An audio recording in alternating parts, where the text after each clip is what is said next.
അവിടെ കോടടാ പൊരക്ക് പിടിച്ച് കൊണ്ടുവരണോടാ ലൊട്ടര പിടിച്ച് കൊണ്ടുവന്നിട്ടില്ല ആ സ്ട്രീമിൽ ലൈവിൽ കൊണ്ടുവരണം. ഞാൻ പറയുന്നത് സാർ എന്നെ അടുത്ത ഈകളെ ഇങ്ങനെ എന്തെങ്കിലും കിട്ടിയെങ്കിൽ പിടിച്ച് വലിച്ച് കൊണ്ടുവന്നിട്ടില്ലേ ലൈവിൽ കൊണ്ടിട്ടെന്ന് അങ്ങനെ സോറി പറയിപ്പിക്കണം.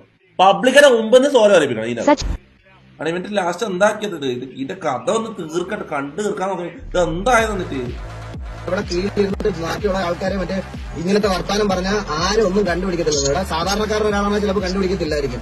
അതാ നിന്റെ ജാതകം വരെ എടുക്കാൻ അറിയാമെങ്കിൽ ഇവ സാധാരണ സാധാരണ വ്ളോഗേഴ്സ് കണ്ടാൽ ഒട്ടകള് യൂട്യൂബ് വ്ളോഗേഴ്സിനോട് കളിക്കുന്ന പോലെ ഗെയിമേഴ്സിനോട് വന്ന് കളിച്ച് അതാണ് ഓൻ ചെയ്ത മിസ്റ്റേക്ക്. മനസ്സിലാ സാധാരണ ഒട്ട വ്ളോഗേഴ്സും ഇൻസ്റ്റാഗ്രാം ഇൻഫ്ലുവൻസ് പുണ്ടകളാന്ന് വിചാരിച്ചിട്ട് ഗെയിമേഴ്സിനോട് വന്ന് കളിച്ച് അതാണ് നിനക്ക് പറ്റിയത് മോനെ കേട്ടാ. നിന്റെ ഉപ്പാന്റെ ജാതകം അടക്കം എടുത്ത് കൊണ്ടുതരും മുന്നിൽ പിള്ളേർ കേട്ടില്ല. കമ്പ്യൂട്ടർ മുമ്പിൽ ഇരിക്കുന്നതെന്നല്ലായിരുന്നു കമ്പ്യൂട്ടറിന്റെ മുമ്പിൽ ഇരുന്നോണ്ട് തന്നെയാണ് ഈ കോൾ ഇവിടെ വരെ എത്തിച്ചത്. മനസ്സിലായ ഇത്രയും വർഷം കമ്പ്യൂട്ടറിന്റെ മുമ്പിൽ ഇരുന്നതിന്റെയാണ് നീ ഇതാ ഇവിടെ ഒരു മുട്ടയിൽ ഇരിക്കുന്നത് ഇവിടെ ഇപ്പൊ നിറച്ചിട്ട്. മനസ്സിലായല്ലോ.